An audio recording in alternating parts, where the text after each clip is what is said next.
was at my barber's, he said that this road is really pretty, and I can't remember if I've ever driven down it. So we're gonna do a nice little loop down past the south end of Lexington and see what it's like.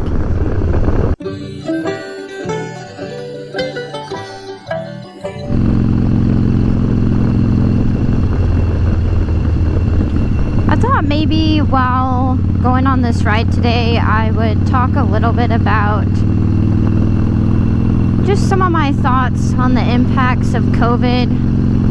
I'm sure that it's an unpopular topic. But you know, sometimes I feel like people don't talk about certain things enough, and then in the long run, it's just like it could have benefited more people if we had just opened our mouths and been willing to talk about things that are uncomfortable. And I know none of you know me that well. I haven't been making videos for that long, and I like to keep my videos, I try to keep them upbeat. And I'm not saying this one's gonna be like a total bummer or anything, but if you knew me personally, I am one of those people who I'm pretty good about talking about uncomfortable things. It's one of the things that I just comes more naturally to me. I think I learned when I was younger that I think there was kind of two things at play. I think I learned people didn't talk about certain things like mental health or medical conditions or your feelings, and they did that because they thought that that was the best way to handle everything. And as I was growing up, I decided that's a bunch of bullshit, because a lot of people bottle things up and push them down, and then honestly, I believe that it creates more of a problem for people than if they would have just felt comfortable bringing things to the surface from the beginning. So once I learned that, I decided, you know what, I don't care if this makes me uncomfortable. I'm gonna talk about it, because my hope is that there are other people out there suffering or struggling, and me being willing to put myself out there is going to create more of a positive impact than it is gonna like really make people uncomfortable in a bad way. So relating that to COVID, I think when everything shut down this past year, people didn't realize what that was going to do to everybody's mental health and how much it was going to impact people's incomes, which then creates an even greater strain on everybody. I, for one, certainly had no idea how much it was going to impact me. I started working from home instead of going into the office. I'm fortunate that I am an engineer by trade, and a lot of my day-to-day work involves being at a computer, you know, behind the desk type of work. So I don't need to be in an office setting. And since I work more closely with sales, for me especially, you know, the salespeople tend to be out and about, and if they are in the office, they're on the phone, they're dealing with a lot of random stuff. So we didn't have a whole lot of in-person interaction anyways. So being at home, I was honestly thrilled. I freaking love working from my office at home. And unpopular topic, I have a bit of social anxiety. I think if you met me in person, you probably wouldn't think that I have social anxiety, but I do. And I don't particularly like large groups. You know, like I don't go to dealership events or other big events by myself, because if there's just tons of people that I don't know, it's hard for me to put myself out there. But hell, if you're with me one-on-one, or, you know, there's like 3 or 4 of us, oh, I'll talk your ear off, man. I'll tell you all kinds of stuff you probably don't want to know. It's just how I am. So anyways, I love working from home. It's phenomenal. But I didn't realize how much I was going to miss people. And for me personally, I had just moved to Kentucky. So I didn't actually know that many people in the first place. And working from home, I'm telling you, I spent 95, maybe more % of my time alone. I mean, the only people I talked to were over the phone, and it was, you know, a handful of friends, but primarily my boyfriend and my parents. And the rest of the time, I was just by myself, and it was honestly very hard for me. I did good, I think, for a few months, and then I started to realize how horrible that was, because even though I'm a bit introverted and I don't like groups, I need people in my life. And there's something else that I didn't even realize is I've been talking to my friends since then, and midway through the pandemic experience, I started opening up because it was so hard, and I told them, you know, I need plans. I need people to do things with. This is not good for me. And I didn't realize that kind of opening up in an intense way like that, it kind of put a strain on those individuals, you know, the people that I did spend time with and I was close to. It put a strain on them.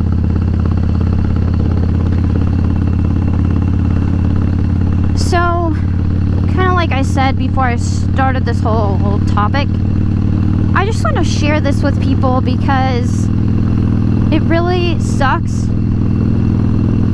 and I want everybody to know, anybody who listens to my channel, that it's totally okay to feel like shit because you're by yourself all the time, and it's totally okay to try to find friends and reach out to people, or, you know, go to a counselor, therapist, whatever. There's nothing wrong with that. That's actually, like, that's good. That's being an adult and taking care of yourself.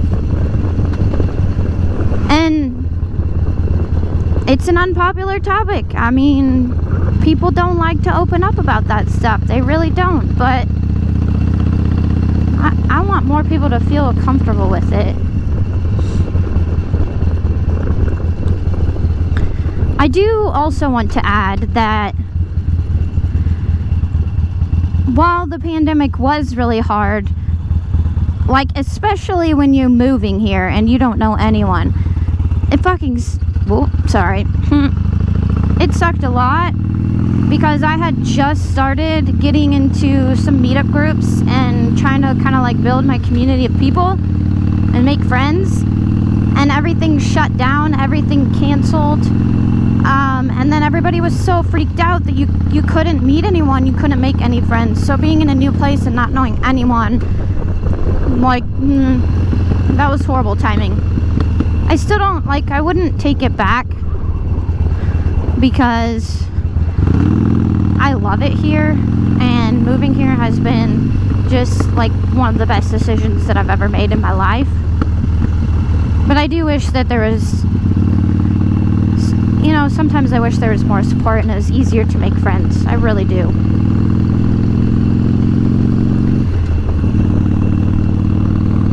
Now, on a little bit more upbeat, positive note, I will say there are some, like, cool things that came out of the pandemic.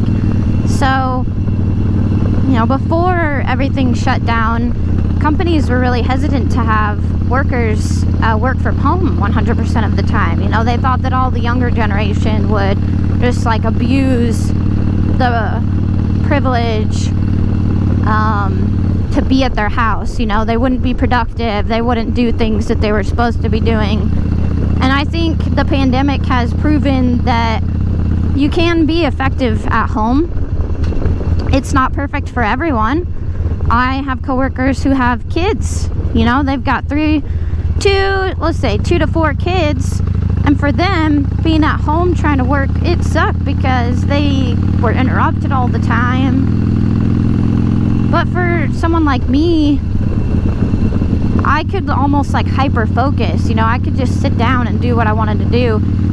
And I also was able to get up and move around a little bit more and like not feel guilty for it, because that's something I struggled with at my last job. Is sitting at a desk all day is like really hard on you physically. It's even hard on you mentally, and I would feel so guilty if I wasn't just sitting there all day like 100% working, that I would never get up for my own productivity. And then once I started working from home, there's nobody there, you know, staring you down, judging you. So if you need to get up for like 5 minutes and walk around the house or walk outside, get a little bit of vitamin D, you don't feel so guilty about it. And I started to learn that when I do those things periodically, I'm happier and I'm more productive at my job, because I'm not, like, I'm taking care of myself while taking care of my company. So that's just, like, to me, that's a cool thing that came out of the pandemic. I know not everybody is fortunate enough to be able to work from home, because, let's be frank, not every job can be a work from home job. But if that's something that is a good choice for you, now that we have a little bit of options for some positions, you know, it's something to think about. If you're looking for a career change, look into those positions that you can work from home, and then you can like really benefit yourself and others and the companies. Another thing that the pandemic was able to give me, and this is maybe, I don't know how far this reaches to other people out there, but for me, since we were all shut down and we weren't going to the office, I was allowed the ability to work outside of my resident state. So when we first shut down in like March, I think it was like mid-March, I asked my company, my management, if it was okay for me to go back and be near my family during that time. And I am super grateful and so thankful to have a boss that understands. And he said, yeah, that's okay. So I was actually able to go to Nebraska, and since everything was so indefinite, I was able to stay there for a whole month. It was completely unplanned for, post some, you know, first world struggles, I'll say. Like, I didn't bring the right clothing for the weather there, because I thought I was only going to be there for like a week, and then I stayed for a month. But in that time, I was able to see people that were important to me, and it made the transition a lot easier when dealing with being shut down and having nothing to do. So that was really cool, and I'm so grateful for those times. And for me personally, we actually had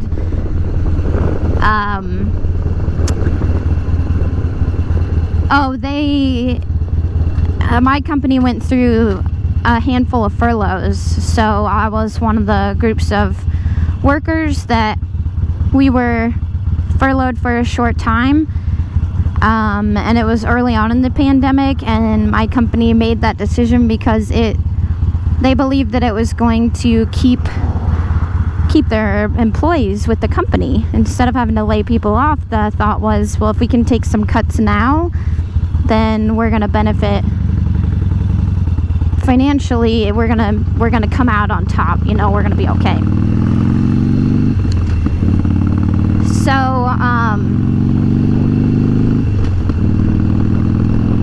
during the furlough period, I was in Nebraska, and honestly, it was kind of nice. It sucked not getting your paychecks, but I was able to plan my days off during the furlough to coordinate with my mom's days off, and I got to spend a lot of time with her. And again, like, even though it sucked, we were all going through a hard time, I did my best to just make the most of it. I said, well, hey, I'm gonna try and spend time with people while I have it, because honestly, that's like time that I missed out on when I was living in Nebraska. As I'm sure everybody else can relate.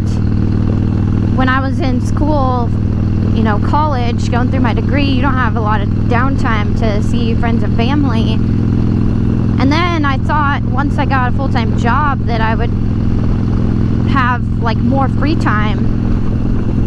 But honestly, that's not the reality. You have more flexibility and free time in college. I mean, you have to really plan and make it work, but you have so much more flexibility that it's easier. So once I got out of college, it was kind of like a rude awakening that I still just didn't have time for family like I wanted. So the shutdown of the pandemic kind of brought to my eyes the importance of seeing your family, and even though financially it was scary, it allowed me to take advantage of the off times and go and spend time with people that I had missed.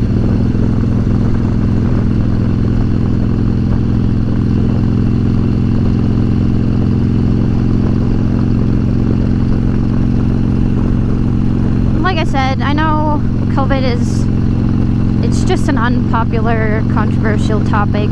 Nobody really wants us to deal with it. I think we all just want to kind of put it behind us and forget about it. But I've been thinking about it on and off for a while now, and was hoping that if I could share my thoughts, it would truly benefit some other people. So take what you can from it. Now we're kind of headed back towards Lexington, and in case y'all don't remember, I'm going to Knoxville here on vacation this summer, and I'm super pumped about it. But before I head out, I really need to get my tires checked.